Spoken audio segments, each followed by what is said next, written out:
Everyone out there in the universe. Good now. I am Ryan Erickson. Hello. I now see that my live has come up, so we shall see. Yes, I'm Ryan Erickson. This person on the right side of the screen is Niels Pflaeging, management exorcist, fellow anti-managerialist, I might say, and pursuer of the virtue of organizational democracy in our workplaces and beyond. Today, the topic is the new white paper from BetaCodex Network, the cell structure design patterns. And for those of you who may not be aware of either cell structure design or the white papers, well, Niels, I'd like to maybe you to take a moment to contextualize what we're talking about in terms of the research that we're doing with the network, as well as what this paper is and represents, and then maybe we can go from there. Okay. So the context is this cell structure design is an open source approach, or social technology, as we like to call it, and it was published 4 years ago by Silke Hermann and myself. And everybody can find it under www.selfstructuredesign.com. And self-structure design is an approach to democratic, consistently self-organized and decentralized organizational design. So it seems very simple, but this notion of decentralization and the distinction between periphery and center, which you need to actually decentralize organizations, we know no other approach to org design or structures or organizational development that really has these things embedded and makes them doable. So self-structure design is, in a way, the first theoretically practical approach to how to decentralize organizations in very few time. Again, it was articulated 4 years ago. It is through an open source license. Everybody can use it, commercialize it, tweak it. The open source license is to be found under selfstructuredesign.com. And we published, Silke and I published this concept 4 years ago, but we immediately published a handbook in German language, Selfstructure Design, that's the name of the concept in German. We published that in 2020, right in the the first COVID lockdown.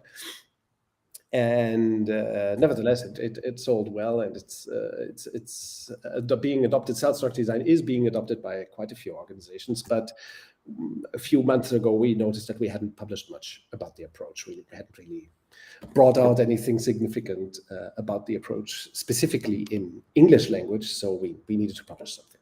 And that weaves the topic into what are these BetaCodex white papers. This white paper that we call cell structure design patterns is it puts together research outcomes, insights really from 20 years of us working with these concepts, because that was 20 years ago was when I joined the Beyond Budgeting Roundtable. So since then I have done this kind of work, and it has evolved. We have gained insights, and so this paper brings in that's a couple of weeks ago we sat together and thought, okay, what would be the essences that we should share at this point before the handbook in German in English will come out later this year? What could we share? What kind of insights are crucial and interesting to most people, or literally everyone in org design and organizational development?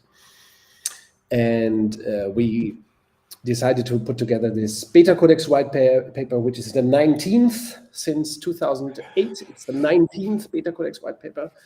You can find it under www.betacodex.org. It's free of charge, free of registration. Nobody needs to register anything. You can just download it, read it. And so far, the feedback has been very nice. One of my clients that's doing a client organization that's doing self-structure design right now, they said, this is very timely. It comes very handy to the work that we're doing. Yeah, and several, again, the white papers being the ongoing artifacts, right? Yes. Of the research and the practice to what's happening in the network, and where the theoretical thinking and the practical thinking has come along in the ways. And it's very important to note the BetaCodex White network itself is totally non-commercial. So like any professor at a university, research university would probably have her or his, or you often, they have their own white paper series, the same way we have research paper series that we have been putting together since 2008. Yeah. Mm-hmm. And in that regard, there's several. Again, the concept of self-structure design, as you said, it's been with the BetaCodex network, and even before the network happened, and Yes. before the Beyond Budgeting Roundtable. Yes. And in the self-structure design patterns white paper now, which again we've been sharing about it recently too, and I think we'll share it in the comments here today. I mean, it references, I think, 4 other white papers in the series that give you a lot about why is this important, what is cell structure design, and giving a lot of the pieces to the puzzle. And I think this white paper in particular, for me, it was oh my goodness, that divide the number of people by 7 in your organization, and you have this. Seems simple enough, right? Seems simple enough. But again, just to give an idea of how many flips maybe are we going to need to, and the flip in terms of I would call it a paradigmatic process chain in terms of what is the flip that happens for a particular group of people. How do we group the people? There's so many concepts that came to me reading the paper. Value creation accounting. That was one that happened. Great. And then we can talk about that. The other was organizational hygiene, i.e. taking a look at the processes that are currently in place and evaluating those and chucking them, for lack of a better term, but creating this sense of organizational hygiene, fitness even. And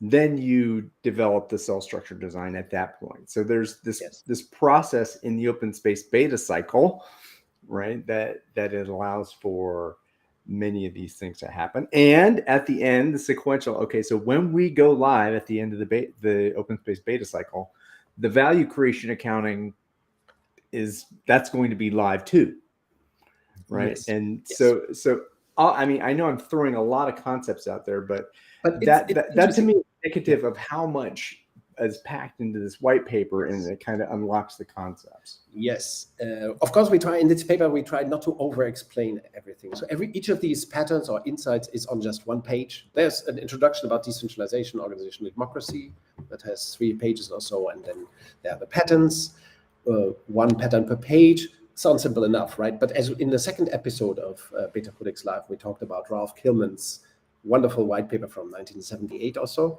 where he distinguishes between technique and technology, right? Technique is like a tool, and the technology is to make the tool alive in a given context of a given organization. Of course, most tools like SAFe, etc., they don't have a proper technology, so they're just garbage thrown into an organization. Every time we talk of implementing something that is not a software or a machine, or even if a machine requires a technique that requires a technology to bring it about. Even if you want to use SAP or Oracle or another ERP system, that is just a technique, and you need technology or an approach to bring it about in your organization.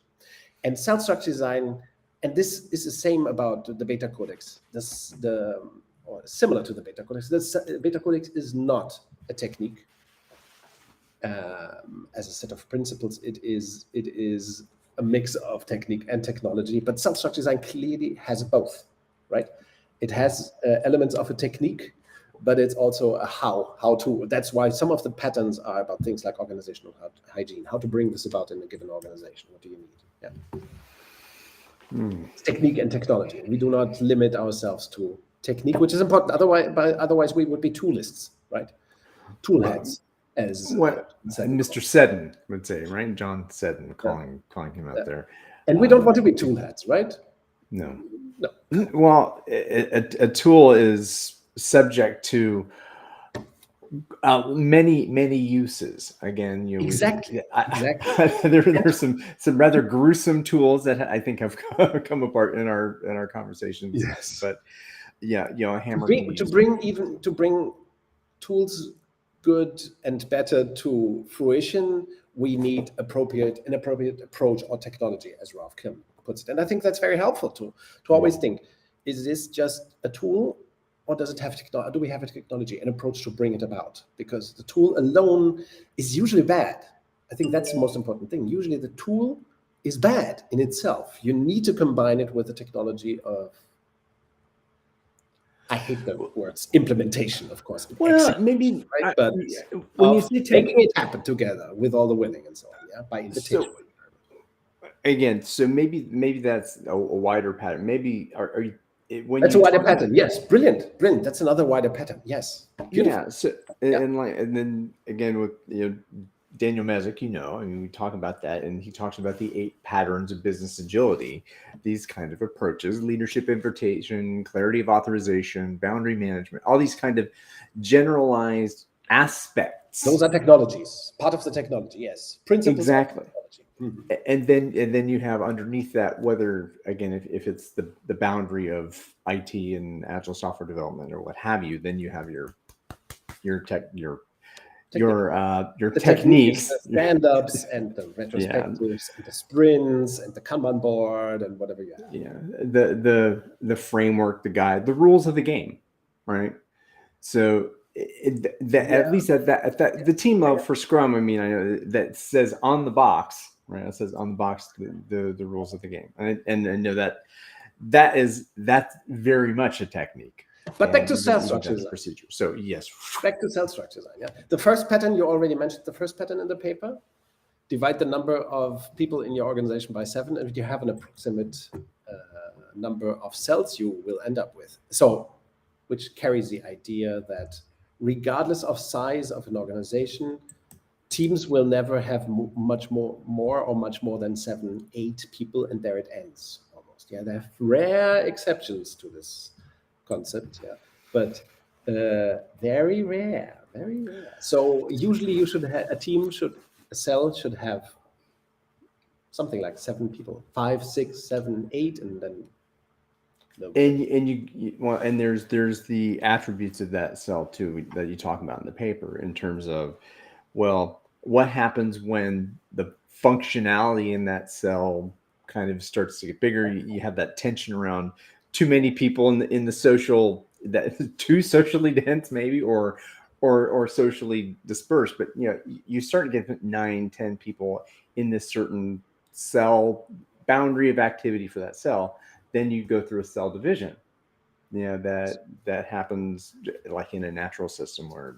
And then there's another pattern in the paper, of course, that is about collaboration between and among cells.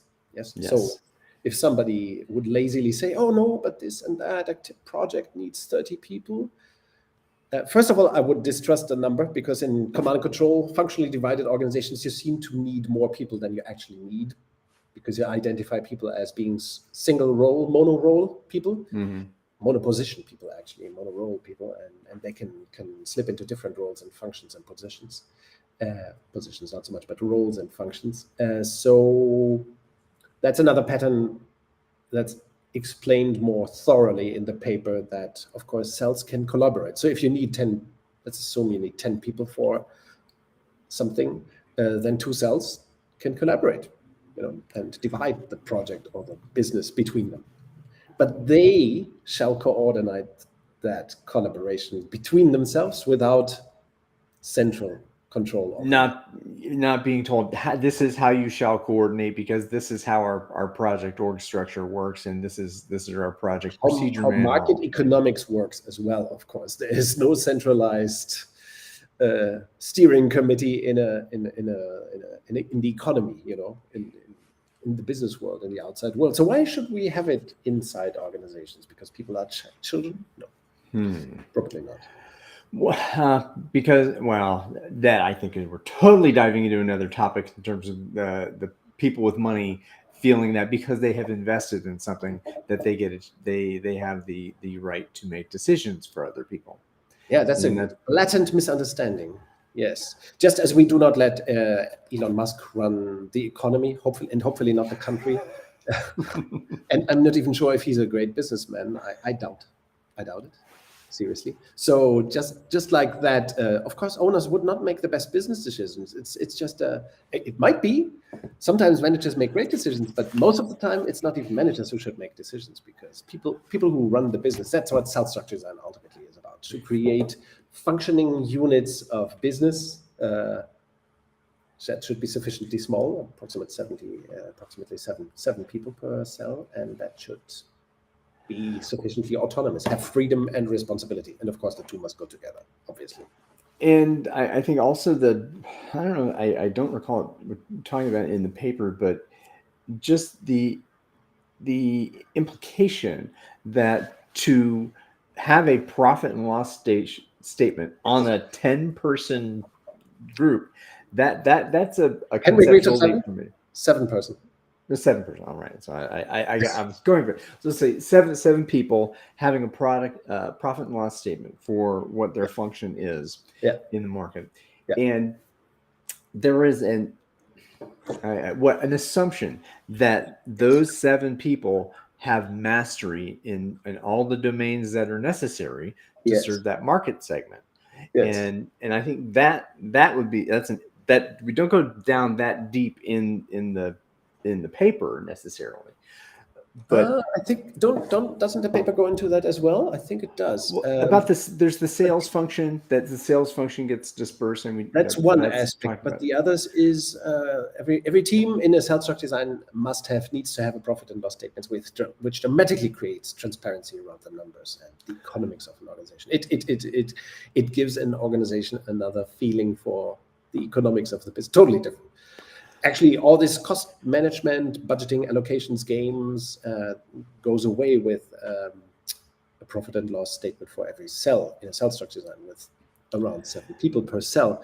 You end up not needing any kind of annual allocations. Even discussions about investments, annual discussions about investments will turn superfluous automatically, because then these cells would know their economics and their profitability, their profits, the money they make, and they could do most of the decision making on resources, even investments, not necessarily on the cell level, but between cells among cell clusters. Okay. So this is, oh boy, which way to go with this? There's a lot of exciting things in this paper, and it's not all explained to the end, right? Right, and that is a very important that. Just because it is an open source technology, you can use it and take it in, and then it's freely available. There's a sense of responsibility if you're going to have an organizational intervention based on decentralization and cell structure design. It behooves you to have a consulting conversation and conversations about what that means and why and how to do it. Yes, I mean, the idea of our research is always that it's ongoing as well. So the idea here is not that these are all the patterns you might find. It's I always think of BetaCodex research as an ongoing process where we might add future additional patterns to the same paper later, or ideally have a volume 2 of the same. Selfstruct design patterns too. In 5 years or so, at least, or maybe in 3, I would like to publish volume 2 of this paper. Right, I would like to see it published at least, maybe by somebody else, with another 10 patterns that came up and that are interesting and that most organizations might find useful and delightful and interesting. So this is not the end of the story. Of course, there will be the handbook as well. I sent you the draft, right? Oh yes, you did send me the draft. I do have it. Hey, I just finished the brochure, so I had to breathe for him. So I want to go back for a second to the profit and loss statement, or I think there's with the cell P&L. I think was how we talked about it in the paper, that only the cells on the periphery make a profit. Yes. Okay. That's a very important principle. Yes, and everything again, all in the center. You're making sure that you are.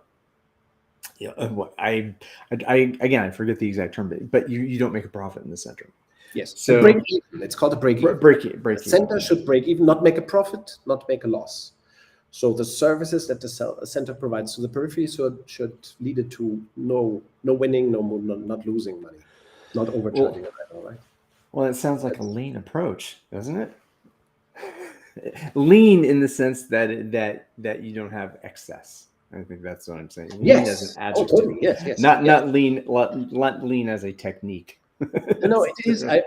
You made me think about what do you mean, and it has several meanings.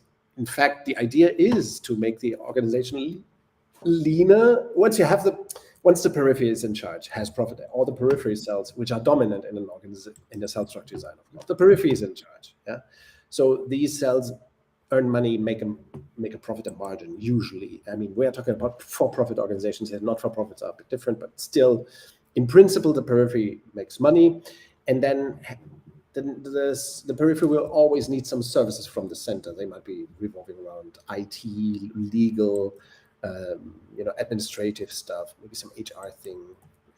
So there might, in larger organizations, there might be something, a little bit of research and development in the center, and so on and so on. There are several things that the center might provide, and the center cannot be allowed to make a profit, because otherwise they would be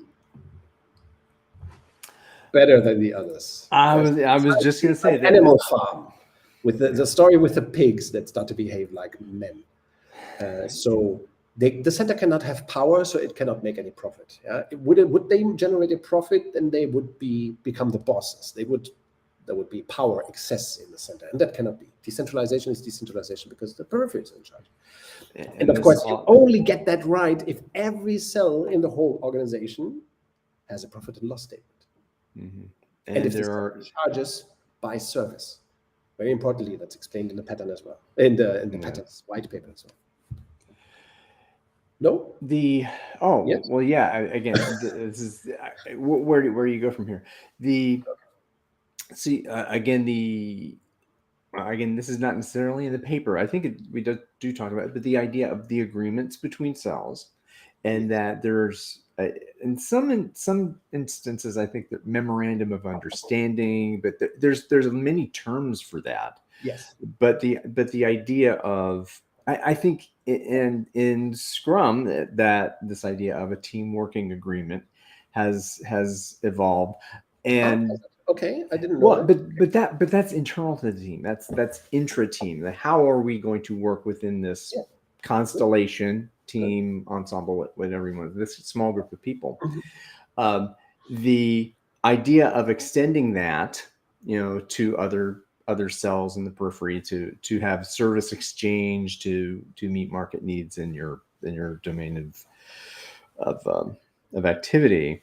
Sadly, Scrum lacks this economic. I think we mentioned this in another BetaCodex live session as well, right? Sadly, Scrum lacks any economic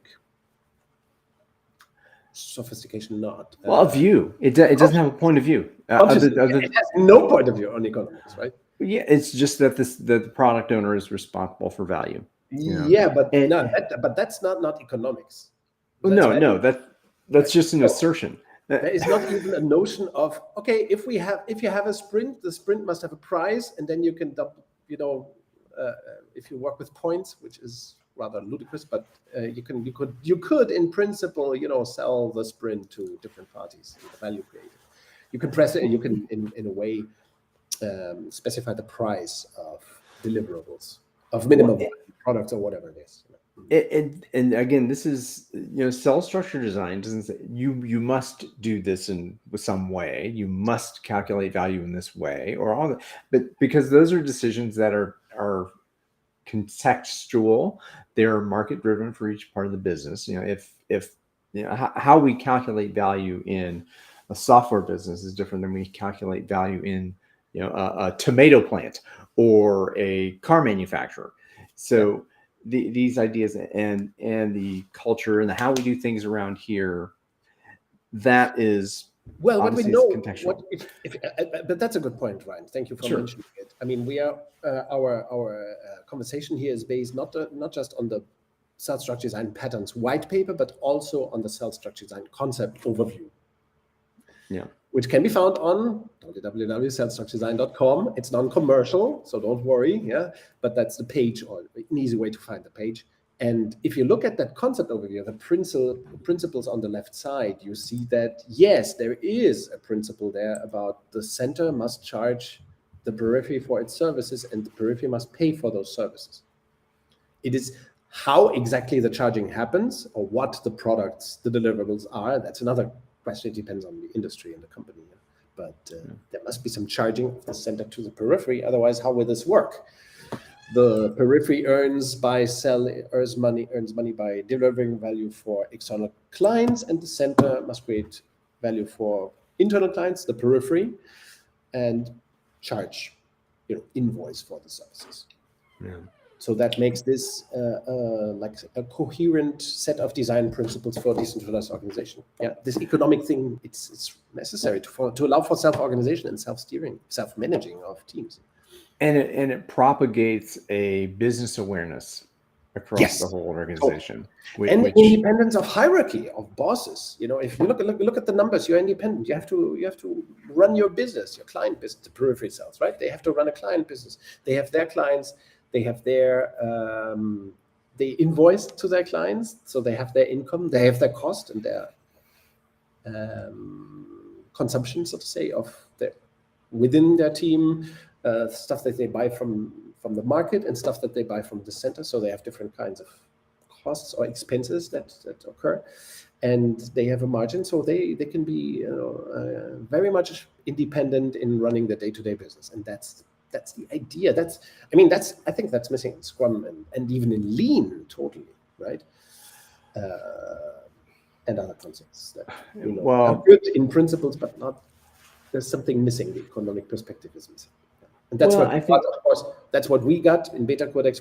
This is the one of the things that we inherited from the Beyond Budgeting research, starting in 1998 or so. The economic view of the organization that makes organizational agility perfect, rounded, complete, right? You need economic perspective because organizations have owners and are businesses. Even if they are not for profits, they are businesses, right? But I think there's also this transparency to business operations, this sense of responsibility for awareness. I might call that organizational citizenship, that to be responsible for knowing what's happening in the business. That to me completely ties into principle 1 about connectedness with purpose for a team. If that you're autonomous, you have control over your profit and loss, how you purchase and sell services to within and without the organization, and that you are doing this with, again, flow coordination and transparency, all those things that we talk about in all 12 principles, that this is all for the common purpose. Why are we here? What is it that we are delivering? Are we meeting the market need? Are we, is this the market what are we sensing in the market?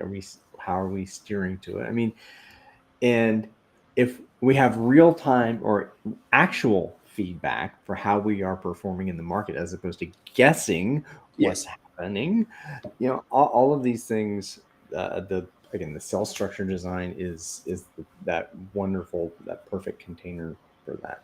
Yeah. So, another topic, if we want to move on to many of the pages in there, was the topic of stable teams. That the cell, that maybe the team composition, the individuals, the people in the cells will change from time to time, but the function of that cell is going to remain stable. At least that's the way I interpreted that concept. Yes. Stable teams means a stable functional stable function.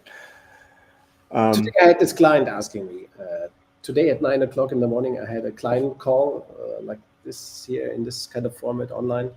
And she asked me, so what's the difference between a cell and a team? She was also reading the white paper, and she had this doubt, what's the difference between a cell of a team? Because it seems to be used in BetaCodex, in our work in Selfstruct design, it seems to be used interchangeably. Yeah, exactly, interchangeably. So there must be a difference. And you just nailed it when you said, the idea of the cell is that it might be forever.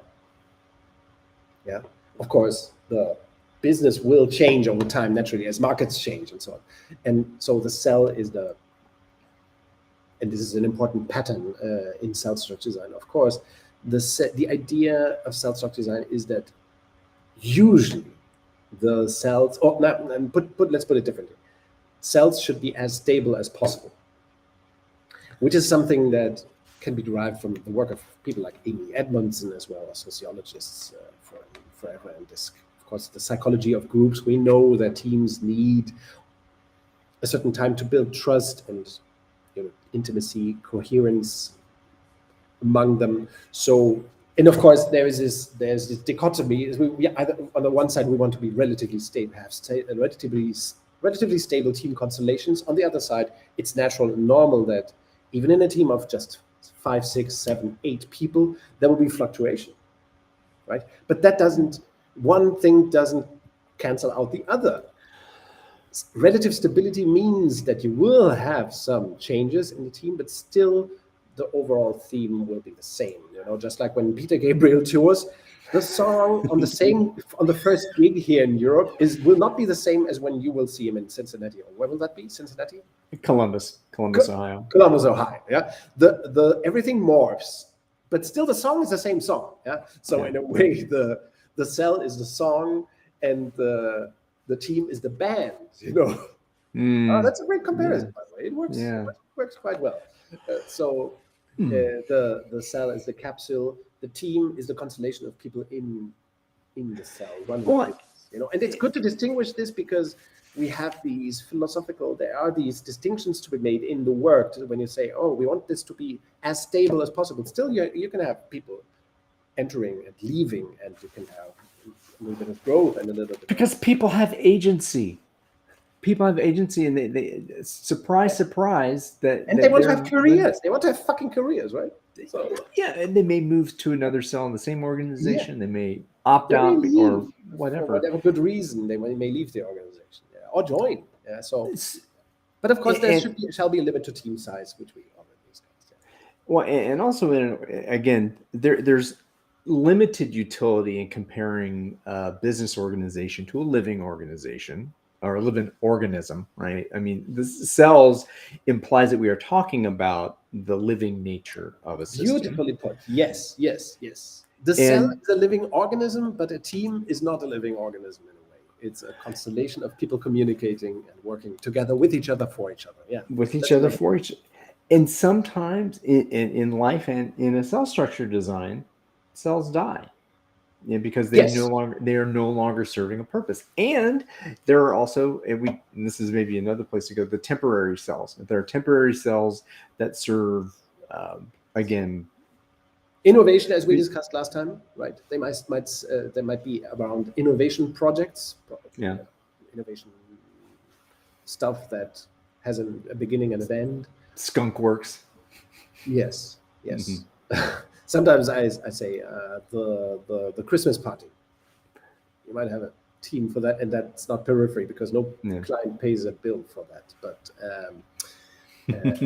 if you like, a Christmas party could be a center project. You open it for a couple weeks or months and then close it down. And the idea of so there was also a statement in the white paper, in the current white paper, about there is no such thing as large projects. Yes. And that was that kind of flipped my head around here because I've spent a long time. I spent 5 years in my last gig on one project. Hundreds of millions of dollars, and I thought, well, that's a huge project. But then I thought about it for a moment. But what were the teams that were beyond 7 or 8 people? They weren't very effective, right? And they weren't necessarily well defined. They are not teams. Pardon? They are groups. Then. Well, again, how they were defined, and again, the taxonomy and the lexicon in the project changed several times in the course of it.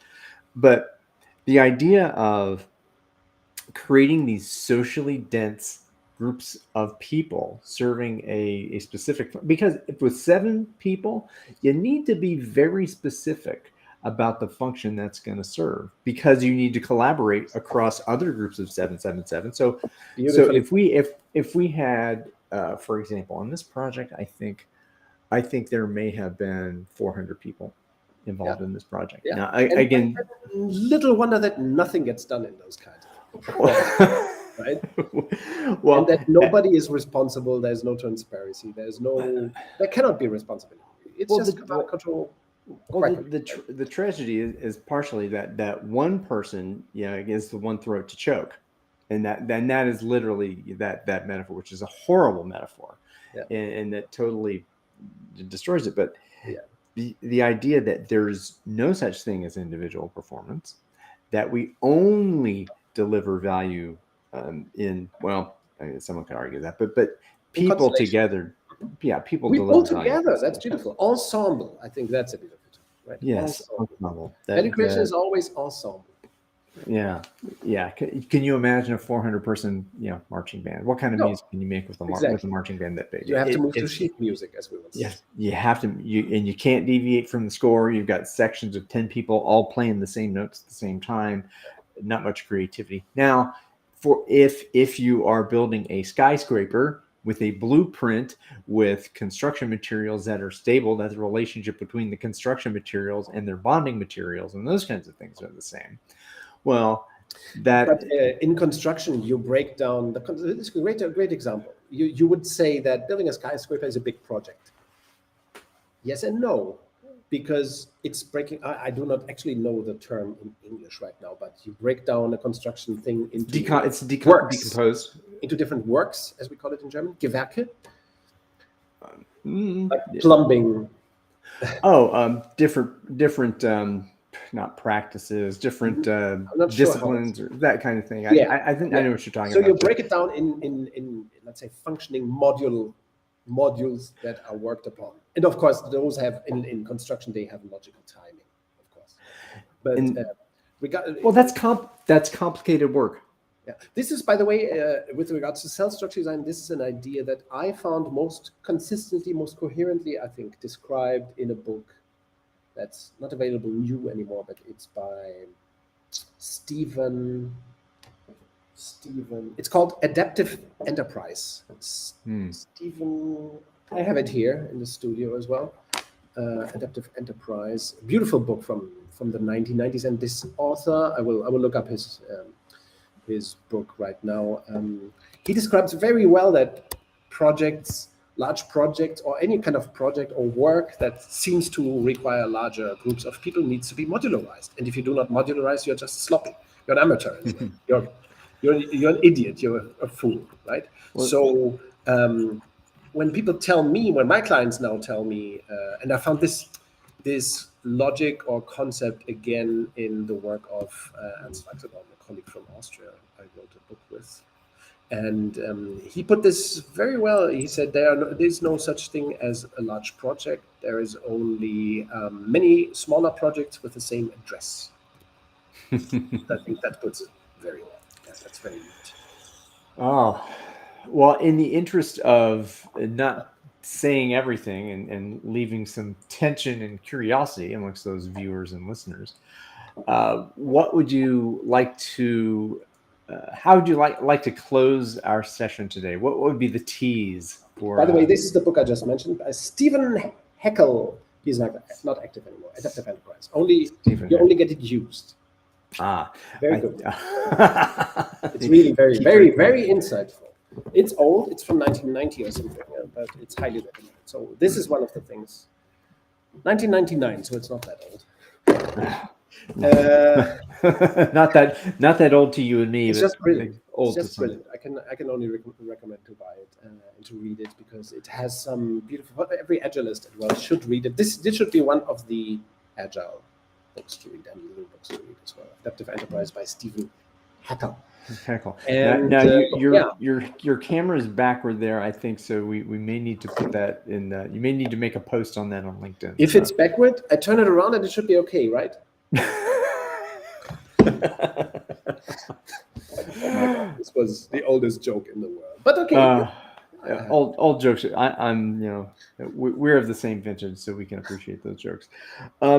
So everyone who's out there, download the white paper, read it, read the assorted lead up to the white paper. If you're in Germany and also we want to read German, buy the book, buy the Self-Structure Design book, the Self-Structure Design book in English, coming out hopefully later this year. Yes, we shall see. And if you have any questions at all, Niels, myself, Silke, Peter, and you can go to the BetaCodex network where we all hang out there, and you can find us in various and sundry places on the interwebs, if you will. So, closing remarks, Niels? Thank you for discussing this with me, Ryan. This is the newest research, so I was very excited about talking a little bit about it. I hope that many readers will find the white paper and discuss it. Of course, the idea is not for people to believe in this white paper, it's to discuss, to question, to add to it, to refine the research, to make it, to socialize it, and to question, the assumptions that we make and so on, and to appropriate this kind of insight that's in the white paper. So read it, enjoy it, and let's discuss. Absolutely. Move the ball forward if we want, or Together. the practice or whatever. Together, if possible. Together, everyone. Thank you for the precious gift of your time and attention, and we will see you next week on BetaCodex Live.